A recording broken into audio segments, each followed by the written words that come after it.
Spoilers for everything. There tends to be two camps when it comes to the narrative appeal of a story: those who value the journey more than anything, and those who see the journey as a vehicle to reach the destination. This is the divide we see all the time when it comes to discussing spoilers. Some people don't want to be surprised and can enjoy the material even more if they know what's coming. Others want their first time through to be as natural as possible, experiencing all the twists and turns in the way the storyteller intended. But what about when a story is incredibly predictable right from the start? And without gaining any information from an outside source, you still know everything that's going to happen. This was my experience with Your Lie in April, a 22-episode anime that's been tugging on a whole lot of heartstrings since it wrapped up.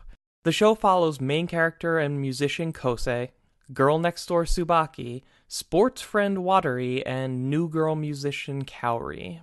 Kosei and Tsubaki are perfect for each other, but neither would ever do anything about it. She loves him, but he's oblivious and thinks of her as a sister. Kaori is friends with Tsubaki and is sort of dating Watari, even though she actually has feelings for Kosei. Watari is best friends with everybody, likes Kaori, and is rooting for Tsubaki and Kosei to just get together already. Once you've got all of that, you can pretty clearly see all of the ground this show will cover. What the love triangles are, the ups and downs they'll go through, all of the conflicts and broken hearts. The problem, and this is the big problem with this show, is that you get all of that immediately. To make matters worse, they even blatantly give away the big dramatic ending of the series by episode 4 out of 22. By this point in the show, we've established that Kosei's problems come from him associating the piano with the childhood trauma of his mother's illness and death. Episode 4 ends with Kaori starting to show him what a positive thing music can really be for everyone before collapsing. This was the moment I knew she was going to die. She was going to die, and Kosei would again have to endure the trauma of losing a woman he loves who's connected to his music, only this time the journey he takes won't end in him running away from the piano. All of the pieces just fit together too well for it not to be that. I actually walked away from the show at this point because, as good as the animation, music, and characters are, the thought of just going through the motions for 18 more episodes didn't appeal to me. I did end up going back to it because, aside from the story, everything about this show is so well done. The animation is beautiful, the characters are supremely likable, and the music. I've never seen music used in this way before. In a fighting anime like Dragon Ball Z, a character will power up, and it's up to other characters with a sixth sense we don't possess to explain to the audience why that thing is so impressive. When a musician performs in this show, it's the same experience, except I immediately get it because I can hear the music, and I'm on the same page as the characters sitting in the auditorium without having anything explained to me.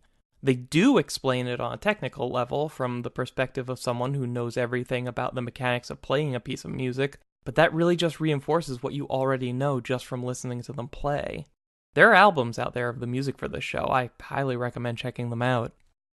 I ended up watching the entire series, and Kaori's death did catch me off guard because I thought they'd wait a little bit longer, but the promise made by episode 4 was fulfilled all the same.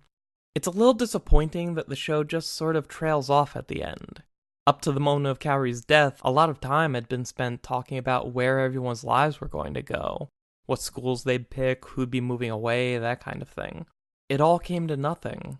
It would have been nice to allow part of the final episode to take place maybe 6 months later, so we could see what everyone went on to do and who ended up together. You can argue that the show is more about the journey than the destination, but I had an incredibly hard time getting invested in anything the characters were doing. There was never a doubt in my mind that Kaori would die in the end, or that Kosei would ultimately conquer his demons and embrace music like never before. And when the ending is clear as day by episode 4, why do we need another 18 to get us there?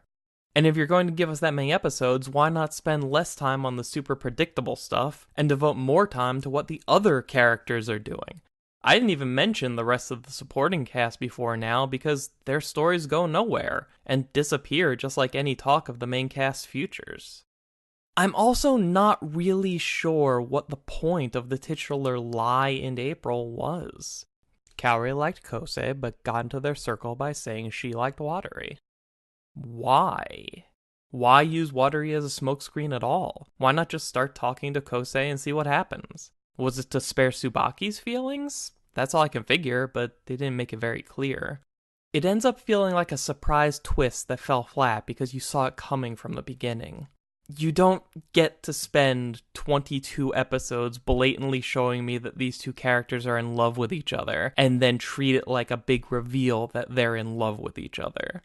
You can make the argument that the point was Kosei coming to terms with his own feelings and getting on board with what the audience knew all along, but that letter at the end was intended to impact us just as much as it was him. At the end of the day, despite my criticisms, I'd still call this show above average. Not nearly bad enough to be mediocre, but still lacking as an overall experience. The animation, music, and characters elevate it greatly, but the predictability of the writing, teamed up with the length of the series, pull it down.